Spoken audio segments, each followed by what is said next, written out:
দীর্ঘ 13 বছর পর বাড়ি ফিরছে খানবাড়ির বড় ছেলে মুস্তাকিম খান ফায়েজ। 17 বছর বয়সে পরিবারের সাথে কোনো এক কারণবশত মনোমালিন্য হয় দেশ ছেড়েছিল ফায়েজ। আজ এত বছর পর দাদির ইচ্ছায় দেশের মাটিতে 13 বছর পর পা রাখলো ফায়েজ। এয়ারপোর্টে এসে দেখলো তার আগে তার বাবা তৌফিক খান আর ছোট চাচা তারিফ খান দাঁড়িয়েছিল। এত বছরে বাবা চাচার চেহারায় একটু পরিবর্তন দেখা দিলেও চিনতে ভুল হয়নি ফায়েজের।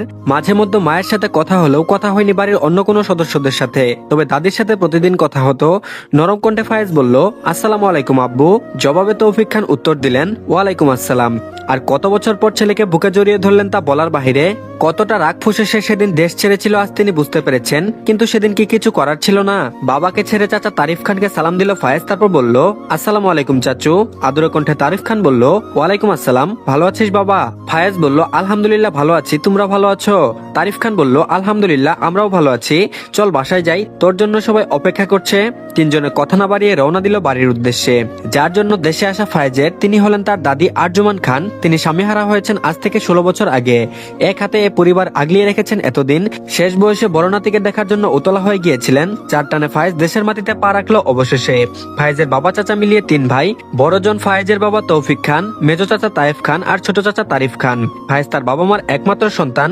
তৌফিক খানের 2 ছেলে 1 মেয়ে। বড় ছেলে তামরিন খান উজ্জ্বল আর ছোট ছেলে সায়েদ খান নীল এবং মেয়ে আনাবিয়া খান ঋতু। ছোট চাচার 1 ছেলে 1 মেয়ে, ছেলে ওয়াসিম খান রিক আর মেয়ে ফাইজা খান মুন। তারা যৌথ পরিবারগুলোর মধ্যে শ্রেষ্ঠ। 100 গাথা আছে এদের প্রাণ। আর এদিকে 13 বছর পর ছেলেকে কাছে পেয়ে হাসানারা খান খুশিতে ছেলের বুকে কেঁদে দিলেন। আজ তার কাছে আনন্দ লাগছে। অবশেষে ছেলে তার বুকে ফিরে এলো। বুকের মানিক বুকে ফিরলো। সকলকে সালাম দিয়ে হৈ হৈ করে বাড়ির ভেতর প্রবেশ করলো ফায়েজ। সোফায় বসেছিল আরজুমান খান। শরীরের এখন তার আগের মতো শক্তি নেই যে একলা উঠে সামনে যাবে, তাই বসে নাতিকে দূর থেকে দেখছে। ফায়েজ দাদিকে সালাম দিয়ে তার সামনে হাঁটু গেড়ে বসলো। খুব আদুরে সুরে দাদির মুখে হাত রেখে বলল, কেমন আছো দাদু? আরজুমান আরা নাতিকে পেয়ে আনন্দে কেঁদে দিল। কান্না ভেজা গলায় বলল, এতদিন পর মনে পড়লো আমার কথা। চোখের পানি সহজতে মুছে আবারও ফায়েজ বলল, সবসময় মনে পড়ে তোমার কথা, ইভেন সবার কথা। আর তুমি তো আমার একমাত্র ডার্লিং, তোমাকে কি করে ভুলতে পারি?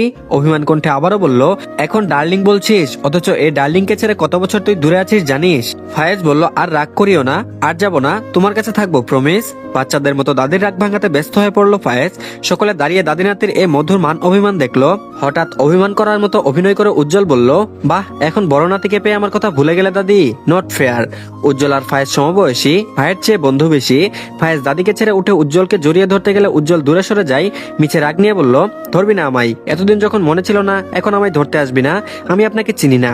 ভাই ওরফে বন্ধুর যে অভিমান অনেক বেশি হয়েছে বেশ বুঝলো ফায়েজ, তাই আবারও দৌড়ে জড়িয়ে ধরলো উজ্জ্বলকে। এবার উজ্জ্বল আর সরল না। ফায়েজ বেশ কয়েকবার সরিয়ে বলল। হঠাৎ রিক বলে উঠলো, তাহলে তুমি আমাদের বড় ভাইয়া? ফায়েজ উজ্জ্বলকে ছেড়ে দিয়ে রিকের দিকে তাকালো। এর আগে কখনো দেখেনি সে, নাম শুনেছে। তার আরো কয়েকটা ভাই বোন আছে, জানে না ফায়েজ। ছেলেটা বেশ শুকনা, এবার নাকি ক্লাস 9-এ পড়ে, দাদির থেকে শুনেছে। মিষ্টি একটা হাসি দিল ফায়েজ। তার ব্যাগ থেকে 2টো প্যাকেট বের করে রিকের দিকে দিয়ে বলল, জি ছোট মহাশয়, আমি আপনার ভাইয়া। গিফট পেয়ে রিকের আনন্দ দ্বিগুণ হয়ে গেল। তারপর বলল, ধন্যবাদ ভাইয়া, বলে ফায়েজকে জড়িয়ে ধরলো। ফায়েজ পরিবারের সকলের জন্য আনা গিফট তাদের বুঝিয়ে দিল। হঠাৎ একরাশ অভিমান নিয়ে ফায়েজ বলল, আম্মু আমি কোন রুমে যাব? হাসানারা খানের বুকের ভেতরটা ধক করে উঠলো। সেদিন তার জন্য তো ছেলের দেশ ছাড়লো। যদি তিনি না চাইতেন তাহলে ছেলে আজ এতটা রাগ পুষে রাখতো না। তবুও হেসে উত্তর দিলেন, তোর রুমটা বাবা তোরই আছে। আর কথা না বাড়িয়ে দোতলায় চলে গেল লাগেজ নিয়ে। রিক আর মুন নিজেদের গিফট পেয়ে খুশি মতো নাচতে চলে গেল রুমে। রিক আর মুন আবার যমজ বোন হলেও তাদের মধ্যে ভালোবাসা অনেক। একজনকে ছাড়া অন্যজন কিছু বুঝে না, যা খুব কম। ফায়েজের সাথে সকলের দেখা হলেও দেখা হয়নি ঋতু আর নীলের সাথে। ঋতু আর নীল দুজনই ভার্সিটিতে। ঋতু এবার অনার্স প্রথম বর্ষে আর নীল মাস্টার্সে পড়ে। বিকাল 3টায় ঘেমে নিয়ে এক হয়ে বাড়ি ফিরল ঋতু। ক্লান্ত শরীরে কোন রকম টেনে টেনে দোতলার ঘরের দিকে পা বাড়ালো। নিজের রুমে ঢুকতে গিয়েও থেমে গেল ঋতু। তার পাশের রুমে এত বছর তালা দেখে অভ্যস্ত হয়ে আসা মেয়েটা আজ তালা খোলা দেখে একটু না অনেকখানি অবাক হলো। তবে ক্লান্ত শরীর নিয়ে সব গবেষণা করা তার বাচ্চামো ছাড়া কিছুই না, তাই সেদিকে মনোযোগ না দিয়ে নিজের রুমে গিয়ে বেশ লম্বা একটা শাওয়ার নিল ঋতু। 8টার বেশি সময়ে আড়মোড়া ভেঙে ঘুম থেকে চোখ খুলে উঠল ঋতু। বেশ ডেব ডেব চোখে করে চারিদিকে তাকিয়ে রইল। ইস, রাত 8টা বাজে, তাড়াতাড়ি যাই, নামাজ পড়া হয়নি আজ। কথা না বাড়িয়ে চলে গেল ঋতু ওয়াশরুমে। নামাজ শেষ করে নিচে নামলো। খানবাড়ির 3 গিন্নি তখন টিভি দেখছে আর আরজুমান খান ছোট নাতনি মুনের সাথে বসে গল্প করছে। আরজুমান খান বলল, কি রে দাদু ভাই, কখন আসলি? ঋতু বলল, এই তো দাদু বিকেলে আসছি, একটু ঘুম গেছিলাম। আরজুমান খান বলল, আই পাশে বস। ঋতু তার দাদির পাশে বসলো। তখন বাড়ির ভিতর প্রবেশ করলো তিন কর্তা। তারা নিজেদের রুমে চলে গেল ফ্রেশ হতে। রাত 10টায় খান বাড়ির সকলে একসাথে খেতে বসলো। উপস্থিত নেই ফায়েজ আর উজ্জ্বল। আরজমানারা বলল, তোমার ছেলে কোথায় হুসনা? হুসনা বলল, জানি না, সন্ধ্যায় উজ্জ্বলের সাথে বের হয়েছে। ঋতু খাওয়ার বসে একবার চোখ তুলে দেখলো বড় বাবার দিকে। তাহলে তাদের একমাত্র ছেলে ফায়েজ ভাইয়া দেশে এসেছে, কিন্তু আমি তো চিনি না। সে যাই হোক, আমার কি, মনে মনে বলল ঋতু। বড় বাবা বলল, হ্যাঁ মা, তোর নতুন ভার্সিটি কেমন? ঋতু বলল, বেশ ভালো বড় বাবা। বড় বাবা আবারও বলল, তোমার নাকি নতুন টিচার লাগবে শুনলাম। ঋতু বলল, জি বড় বাবা। বড় বাবা বলল, নীল, তোমার পরিচিত কোনো মেয়ে আছে? থাকলে ঋতুর জন্য ব্যবস্থা করে দাও। নীল বলল, জি আব্বু, আমি দুদিনের মধ্যে এনে দেব। খাওয়া শেষে ঋতু নিজের রুমে বসে বড় বাবা আর বড় মার সে ছেলের কথা ভাবছে। তারপর মনে মনে বলছে, আচ্ছা উনি কি আমায় চিনে? আমি চিনি না কেন? মনে নাই কেন? কখনো দেখি নাই কেন? এত সময় হলো দেখলাম না কেন? তার জন্য বুঝি পাশের রুমের দরজা খোলা ছিল আজ, কিন্তু এখন বন্ধ। তাহলে বাসায় না থেকে এত বছর পরে সে বাইরে কি করে? ঋতুর ভাবনার মধ্যে রিক আর মন 2 হাত ভর্তি শপিং ব্যাগ নিয়ে ভিতরে আসলো। তারপর বলল, আপু তোমার জন্য গিফট। ঋতু বলল, আমার জন্য গিফট এ সময়ে? রিক বলল, অসময় না আপু, সুসময়। ফায়েজ ভাইয়া আসার সময় সবার জন্য গিফট আনছে, তোমারগুলো আমার কাছে দিয়েছে, তোমার সাথে তো দেখাই হয়নি। ঋতু বলল, তাহলে রিকের হাতের গুলো কার জন্য? মন বলল, এইগুলো তো নীল ভাইয়ার। আর তোমরা দুজন তো বাসায় ছিলে না। ঋতু প্যাকেট খুলে চোখ ছানা ভরা। কি সুন্দর একটা 3 পিস আর 2টো শাড়ি, সাথে ম্যাচিং করা চুরি জুয়েলারি। বেশ পছন্দ হয়েছে ঋতুর। বলতে হয় ফায়েজ ভাইয়ার চয়েস আছে। মন বলল, সুন্দর না আপু? ঋতু বলল, হুম রে। মন বলল, আমাদের সবার জন্য আনছে। ঋতু বলল, আচ্ছা মন, ফায়েজ ভাইয়া দেখতে কেমন রে? বিদেশিদের মতো ফর্সা দবদবা বিড়াল নাকি? ঋতুর কথা শুনে মন খিলখিলিয়ে উঠলো। হাসতে হাসতে কোন রকম বলল, ভাইয়া দেখতে সুন্দর, তবে ফর্সা হলেও তোমার বলা বিড়ালের মতো ফর্সা না। কিছুক্ষণ 2 বোন কথা বলল। এরপর মন চলে গেল। ঋতু কতক্ষণ নিজের জামা জুয়েলারি ঘুরে ফিরে দেখলো, এরপর রেখে দিল। আর এদিকে রাত 1টায় বাসায় আসলো উজ্জ্বল আর ফায়েজ। হাসান আর রাখান সোফায় বসে ছেলের জন্য অপেক্ষায় ছিল। কারো উপস্থিতি টের পেয়ে উঠে দাঁড়ালো। তারপর বলল, কিরে বাবা, এত রাত পর্যন্ত কই ছিলি? ফায়েজ বলল, আম্মু তুমি এখনো জেগেছিলে? হাসনারা খান বলল, তুই বাহির থেকে এত বছর পর দেশে আসলি, আর আমি ঘুমাই কিভাবে বল? ফায়েজ বলল, আম্মু জেগে থাকিও না তো, বন্ধুদের সাথে মিট করতে গেছি। হাসনারা খান বলল, উজ্জ্বল তুইও আজ দেরিতে আসলি? উজ্জ্বল বলল, আরে বড় মা, আমি তো ফায়েজের সাথে বন্ধুদের সাথে দেখা করতে গেলাম। হাসনারা খান বলল, আয় তোরা তোদের খাবার দেই। ফায়েজ বলল, না আম্মু আসছি, তুমি ঘুমাও, আর এভাবে জেগে থাকিও না। চোখ বন্ধ করে তৌফিক খান বলল, কি ব্যাপার, ছেলে বাসায় আসলো? হাসনারা খান বলল, আপনি এখনো ঘুমাননি? তৌফিক খান বলল, তোমাকে ছাড়া কি আমি কখনো ঘুমিয়েছি? হাসনারা খান বলল, আচ্ছা ঘুমান, আমি এসেছি। লাইট অফ করে শুয়ে পড়লো স্বামীর পাশে হাসনা। আর এদিকে নিজের রুমে যাওয়ার সময় চোখ পড়লো পাশের রুমের দরজা খোলা এলোমেলো চুলে শুয়ে থাকা রমনের দিকে। কিছুক্ষণ তাকিয়ে থেকে দ্রুত পায়ে চলে গেল ফায়েজ। নিজের রুমে গিয়ে সোজা ওয়াশরুমে চলে গেল। পাক্কা 1 ঘন্টার মতো একটা লম্বা শাওয়ার নিয়ে বের হলো ওয়াশরুম থেকে। এরপর সব চিন্তা ভাবনা ফেলে একটা গভীর নিদ্রায় চলে গেল ফায়েজ। আর এদিকে মিষ্টি ভোরের বাতাসে ঋতুর ঘুম ভেঙেছে। তখনও আলো ফোটেনি ধরনীর বুকে। প্রতিদিন নিয়মিত ভোরবেলা উঠে নামাজ আদায় করে মহান আল্লাহর কাছে শুকরিয়া আদায় করে ঋতু। আজ তার ব্যতিক্রম হলো না। নামাজ শেষ করে ছাদে একটু হাঁটার স্বভাব নিত্যকারের মতো। আজ সে মাথায় ঘুমটা দিয়ে ছাদে গেল। খানবাড়ির 3 কর্তা মসজিদ থেকে বাসায় ঢুকছে তখন, আর গিন্নিরা চা বানাচ্ছে। তারা 3 ভাই নামাজ পড়ে এসে হালকা চা নাস্তা করে একটু বিশ্রাম নিয়ে নেন। আর জমানারা খান নামাজ পড়ে একটু ঘুম যায়। শরীর আর আগের মতো চলে না। মন ছোট বলে সে এখনো বাবা মার পাশেই ঘুমোয়। তাই সকালে উঠে নামাজ পড়ে পড়তে বসে 2 ভাই বোন। উজ্জ্বল কোথায় জানে না ঋতু। আর নীল, সে তো নামাজ মন চাইলে পড়ে, তবে ফজরের নামাজ কোনোদিনও ঠিক করে পড়ছে বলে জানা নেই। এত বড় ছেলেকে বকা গেলেও মার দেওয়া যায় না, তাই সারাক্ষণ তাইফ খান চিল্লাই, কিন্তু লাভের লাভ আজও কিছু হয়েছে কিনা জানে না কেউ। ঋতু ভাবছে তার পাশের রুমে যে মানব এসেছে সে কি রাতে আবার বাড়ি ফিরেছে? আচ্ছা সে কি সত্যি সাদা বিড়ালের মতো?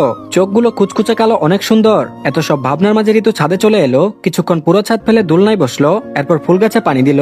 প্রায় 1 ঘন্টার মতো থেকে নিচে নেমে গেল। তারপর বলল, আম্মু খেতে দাও, খুব খিদে পেয়েছে। একটু জোরে ডাইনিং টেবিলে বসতে বসতে কথাটি বলল ঋতু। রুবি খান তখন বাকি যাদের সাথে সকালে নাস্তা বানাচ্ছে। বাড়ির প্রত্যেকে জানে ঋতু খিদে সহ্য করতে পারে না, তাই রুবি তাড়াতাড়ি করে 1 গ্লাস দুধ আর একটা সিদ্ধ ডিম নিয়ে এলো। খুব আদরে স্বরে বলল, খেয়ে নে, এতক্ষণ কোথায় ছিলি? গ্লাস থেকে 1 চুমুক দুধ মুখে দিয়ে ঋতু আবারও বলল, একটু ছাদে গেছি, শরীরটা ভোরের বাতাস কেমন জানি প্রশান্তি হলো। আর এদিকে সকাল 9টা বাজে। খানবাড়ির ডাইনিং টেবিলে সকলে বসে নাস্তা করছে। গিন্নিরা খাবার সার্ভ করছে।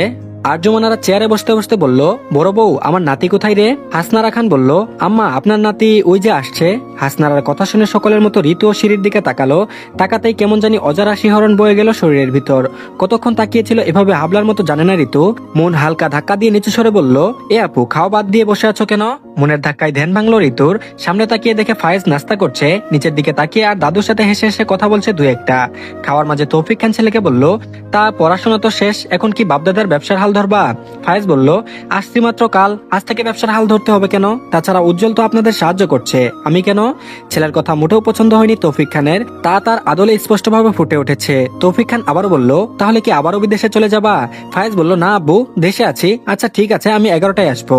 ছেলে তার অফিসে আসবে বলেছে এই অনেক, আর কথা বাড়ালো না তৌফিক খান। এর মাঝে কথা বলল তারিফ খান, তারপর বলল, আমার গাড়িটা রেখে যাবো তাহলে, তুই চলে আসিস ফায়েজ। ফায়েজ বলল, লাগবে না চাচ্চু, আমি চলে যেতে পারবো। তারিফ খান বলল, কিন্তু বাসায় তো আর গাড়ি নাই, আমরা 3 ভাই 3টা নিয়ে যাব। উজ্জ্বল আজ মিটিং এ আছে, ও ওরটা নিয়ে যাবে। ঋতু ভার্সিটি যাবে বাসায় গাড়ি নিয়ে, মন আর রিক স্কুলে যাবে নীলের বাইকে। তাহলে তুই আসবি কি করে? চাচা যে তাকে 2 বছরের বাচ্চার মতো ট্রিট করছে বেশ বুঝতে পারলো ফায়েজ।